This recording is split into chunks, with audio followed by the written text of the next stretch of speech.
দরকার হয় গাড়ি বাড়ি, সে চলে যায় গাড়ি বাড়ি নিয়ে। প্রোডিউসারের হয়তো গার্লফ্রেন্ড দরকার, সুযোগ না দিলে তো কাজ করতে পারবে না। নতুন অনেক মেয়েরা আসে যাদের সাথে কথা বললেই ভয় লাগে। নায়িকারা তো শুধু শোপিসের মতো দাঁড়াই থাকে। আর বাংলাদেশের ডিরেক্টররা কেন যেন না, ভরসা করে না। ইদিকা পালের চেয়ে অনেক সুন্দরী অ্যাক্ট্রেস আছে। যখন সিনেমা রিলিজ হয় তখন সে চিত্রনায়িকা হয়। বিনা পারিশ্রমিকেও তো আমিও নিজেও কাজ করেছি। আমাদেরকে মিস ইউজ করা হয়, সে নিজেই হিট করে। এটা কিন্তু নায়িকারা কখনো হিট করতে পারে। আমার মা হচ্ছে শাকিব খানের অনেক বড় ভক্ত। আমি তো হচ্ছে শাকিব খান সুপারস্টার আমাদের দেশের, অবশ্যই তার সিনেমা দেখবো। দেখার মূল কারণ হচ্ছে আমার মা হচ্ছে শাকিব খানের অনেক বড় ভক্ত।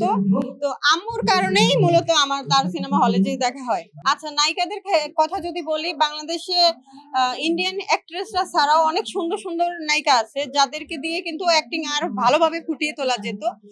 বাংলাদেশের ডিরেক্টররা কেন যেন করতে পারছে না, ভরসা করে না। আমার মনে হয় আমাদের যদি সুযোগ দেওয়া হতো, আমার কথা বাদে দিলাম, আমার চেয়ে অনেক সুন্দর সুন্দর অ্যাক্ট্রেস আছে, তাদেরকে যদি কাজে লাগাতো।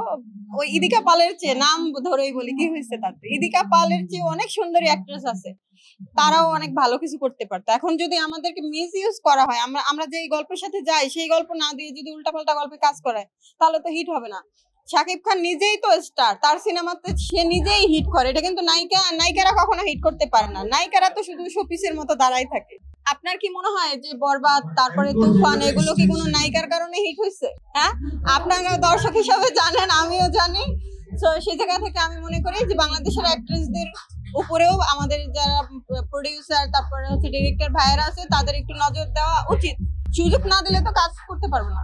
অনেক সময় সাকিব ভাইয়ের ডিমান্ড থাকে বাংলাদেশের বাইরের অ্যাক্ট্রেস, আবার হচ্ছে প্রোডিউসারও ডিমান্ড করতে পারে।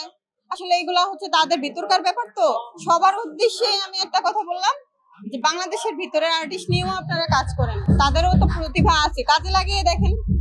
প্রোডিউসার নিয়ে যারা আসে তারা একটা সিনেমা পুরোপুরি কমপ্লিট করার আগেই কিন্তু রিলিজ হয়ে যায়, দেখা যায় সিনেমার হল পর্যন্ত যায় না। তারা ওই লোভে পড়েই একটা সিনেমার প্রলোভন দেখিয়ে অনেক কিছুই হয়ে যায়। আবার অনেক আর্টিস্ট আছে যারা কাজকে ভালোবাসে, দিনের পর দিন কাজ করে যাচ্ছে, বছরের পরে বছর বিনা পারিশ্রমিকেও তো আমিও নিজেও কাজ, সবাই মিলেই লাপাত্তা হয়ে যায়। নায়িকার দরকার হয় গাড়ি বাড়ি, সে চলে যায় গাড়ি বাড়ি নিয়ে। আর